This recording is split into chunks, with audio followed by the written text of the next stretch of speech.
జనవరి నెల 23 శుక్రవారము, మాఘమాసము, శుద్ధ పంచమి, వసంత పంచమి అంటారు, శ్రీ పంచమి అని కూడా అంటారు. సరస్వతి అమ్మవారికి ఎంతో ఎంతో ఇష్టమైనటువంటి రోజు ఆ రోజు.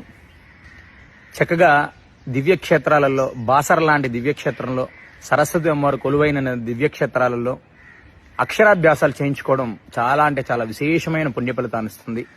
మీకు దగ్గరలో ఉన్న దేవాలయానికి వెళ్ళి మీ పిల్లల్ని తీసుకుని వెళ్ళి చక్కగా అమ్మవారికి పూజ చేయించుకోండి, అమ్మవారికి సరస్వతి పూజ చేయించుకోండి, పిల్లల్ని అమ్మవారి దగ్గర కూర్చోబెట్టి కుంకుమార్చన లాంటివి చేయించుకోండి. దాని వలన సరస్వతి అమ్మవారి దేవాలయానికి వెళ్ళి అమ్మవారి దగ్గర పూజ చేయించుకోవడం వలన మీ పిల్లలు విద్యలో మంచి ఉన్నతమైన స్థానంలోకి వస్తారు. ఎటువంటి విద్యలో అయినా రాణించాలంటే సరస్వతి అమ్మవారికి అనుగ్రహం ఉండాలి. అది ఈ నెల జనవరి 23వ తారీఖు వసంత పంచమి, మాఘ శుద్ధ పంచమి, శ్రీ పంచమి అంటారు.